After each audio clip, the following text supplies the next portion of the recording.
करीमुल हफीज, जिस संविधान और जिस कानून की दुहाई बार बार देकर यह कहा जा रहा है कि सर्वे क्यों कर रहे हैं, उसी संविधान और उसी कानून ने एक चुनी हुई सरकार को यह अधिकार दिया है कि सर्वे किया जाए, जानकारी जुटाई जाए। क्योंकि सिर्फ किसी को यह डर लगता है कि कल को हमारे मदरसे पर बुलडोजर चला दिया जाएगा, इसलिए सर्वे नहीं होगा, यह नहीं हो सकता। देखिए, आप एक अच्छे बड़े चैनल के एंकर हैं, आप इतनी देर से सरकार की पैरोकारी कर रहे हैं, सरकार का कोई नुमाइंदा यहाँ नहीं आया है।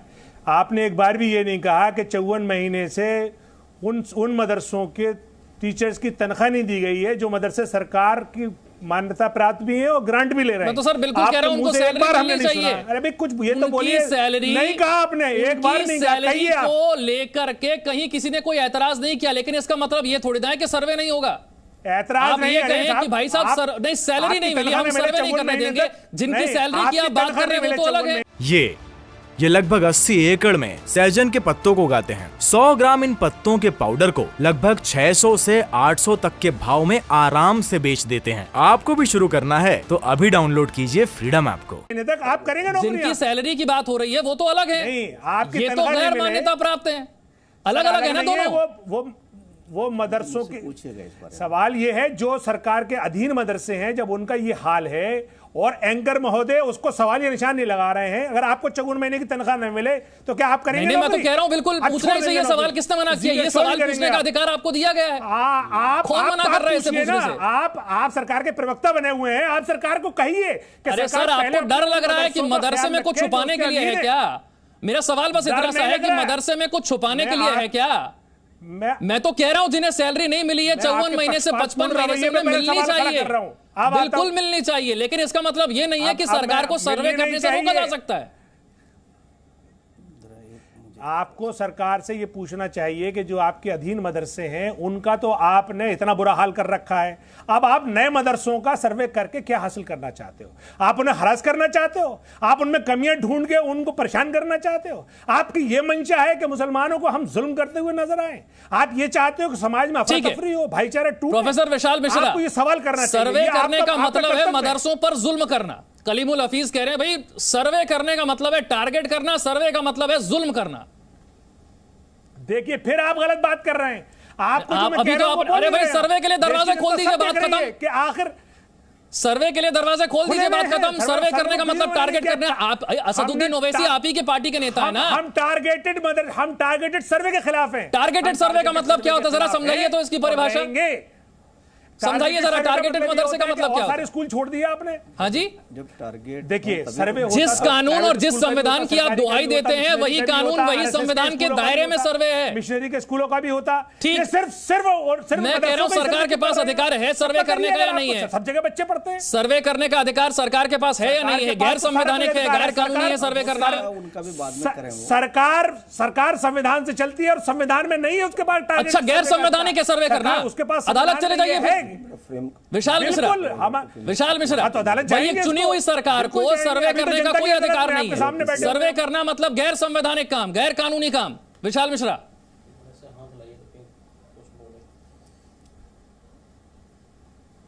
आप ही ठीक है। शमून काज़मी साहब। हाँ, देखिए, कलीम साहब ने एक बात तो बहुत अच्छी उठाई। मैं कहना चाहता हूं कि अभी मार्च में 174 करोड़ रुपए जो हैं वो रिलीज हुए, जिसमें 59 करोड़ के करीब जो है वो उनके इंफ्रास्ट्रक्चर के लिए जारी किए गए प्रोजेक्ट अप्रूवल बोर्ड के ज़रिए से। अब थोड़ा कुछ दिनों में जो है, क्योंकि मिनिस्टर चेंज हो गए हैं और इस वक्त जो हमारी मिनिस्टर आई हैं वो भी बहुत अच्छी हैं, हमारी बहन स्मृति ईरानी जी।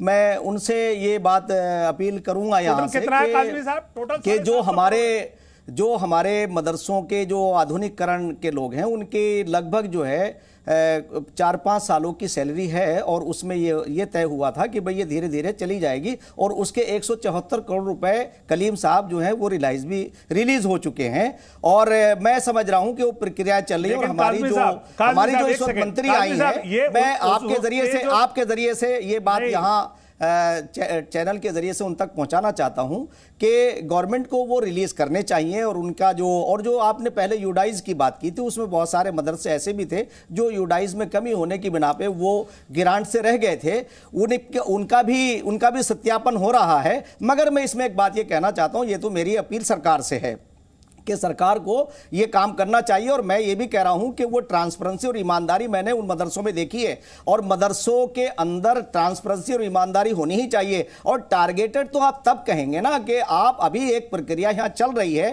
पहले उसे देखिए, अगर उसके वहां कोई कमी निकल कर आती है तो उन्हें मौका दिया जाएगा और दिया जाना चाहिए कि भाई वो अच्छा काम करें। हमारा अब तक का ये वो है कि ये सरकार भारतीय सरकार, ये भारतीय लोगों की है, ये अंग्रेजों की या किसी और अन्य समुदायों की नहीं है। हम अभी इसी चैनल पे लोकतांत्रिक चलाया गया कि अलीगढ़ में दो गैर मान्यता प्राप्त मदरसे कलीम साहब मैं बात पूरी कर लूं आपके लिए। मेरा ये एक मिनट आप बात करिए, एक मिनट आप ऐसे नहीं, मुसलमानों को बदनाम करने की कवायद है। कलीम भाई एक मिनट मेरी बात पूरी हो जाने दीजिए, मेरी बात पूरी हो जाने दीजिए। तो मैं ये कहना चाह रहा हूं, रोकूंगा नहीं, मैं ये कहना चाह रहा हूं विशाल जी, मैं सिर्फ इतना कह रहा हूं कि मुसलमानों को बदनाम करने की कवायद, मान्यता प्राप्त हो या गैर मान्यता प्राप्त हो, सरकार के पास तो उनका आंकड़ा रहना ही चाहिए। और हमारा अनुभव ये है, हम एज एक नागरिक के, एक शहरी के ये कह रहे हैं कि जब से ये सरकारें आई हैं, योगी जी ने किसी के साथ भेदभाव नहीं किया। अगर कोई गलत काम करता है, मैं भी गलत करता हूं, आप भी गलत करते हैं, तो आपके यहां भी बिल्डोजर चलना चाहिए, मेरे भी यहां भी चलना चाहिए। ये तो हमारी ईमानदारी और ट्रांसपेरेंसी का नतीजा है। और एज ए मुस्लिम के आपको एक्स्ट्रा आपको ट्रांसपेरेंस होना पड़ेगा।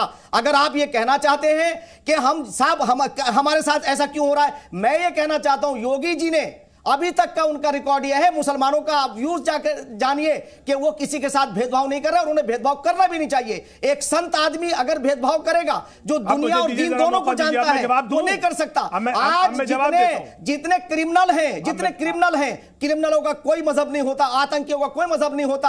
मैं सरकार को इसके लिए यह कहना चाहता हूं कि आप बहुत अच्छी जगह पे काम कर रहे हैं। और जो मैंने पहले कहा था, विशाल जी उसे पूरा कर दूं कि आज ये मैं कहना चाहता हूं, ये ऊपर वाले का निजाम है, वरना आप तीनों का बैकग्राउंड वक्त की कमी है, वापस जोड़ के जरा एक कमेंट उनसे ले लेते हैं। से नहीं आए। विशाल मिश्रा, सबका विकास, सबका विश्वास कहने वाला आदमी हमारे बीच में का है, जो हमारी कमियों को, थोड़ा समय की कमी को और हमारी सारी चीजों को जानता है। विशाल मिश्रा वो गरीबी से गुजर करके आया है। तो इसलिए मैं आज ये कहना चाहता हूं देश के मुसलमानों से कि इन तथाकथित लोगों के ऊपर आप विश्वास मत करिए, आप ईमानदार बनिए।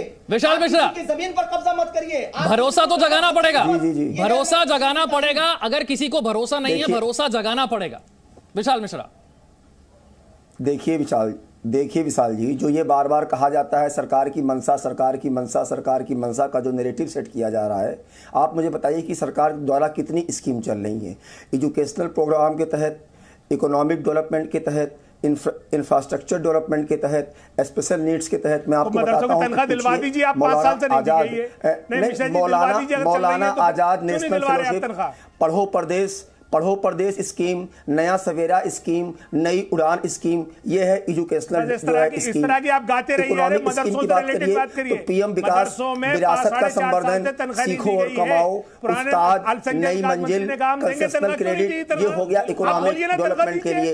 अब देखिए इंफ्रास्ट्रक्चर डेवलपमेंट के लिए प्रधानमंत्री जन विकास कार्यक्रम चल रहा है। स्पेशल नीड्स के लिए हमारी धरोहर, नई रोशनी, जियो पारसी, ये स्कीम किसके लिए चल रही है? सरकार द्वारा ही तो चलाई गई है। तो ये जो नैरेटिव सेट किया जा रहा है सरकार की मंशा पर, ये सारी स्कीम जो चल रही है किसके लिए चल रही है? पहली बार आपने इतना लंबा बोला, आप तो वो कनेक्ट हुआ, अपनी बात तो पूरी कर लेने दीजिए कम से कम।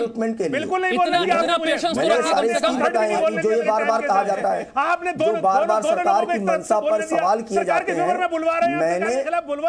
मैंने उन स्कीम के बारे में बताया कि ये सारी स्कीम चल रही है। तो ये सारी स्कीम चल रही है तो सरकार की मंशा कहाँ गलत है? बने हुए हैं। सरकार की मंशा इसकी बताइए आप हमें, सरकार की मंशा कहाँ गलत है? सरकार तो इतना स्कीम लेकर चला रही है, सरकार के एक भी स्कीम बताइए कि सरकार किसी भी प्रकार का डिस्क्रिमिनेशन कर रही हो, एक भी योजना बताइए कि जिससे कोई भी किसी को भी वंचित किया जा रहा हो। तो ऐसा जब है ही नहीं, तो इसको क्यों बेवजह जो है राजनीतिक चश्मे से? अच्छा, आपको लगता है कि सर्वे टारगेटेड है तो आपकी बात ठीक है। कोई आदमी सरकार की स्कीम गिनाए कि भाई किस तरीके से लोगों के कल्याण के लिए काम किया जा रहा है, तो वो सरकार का प्रवक्ता हो गया।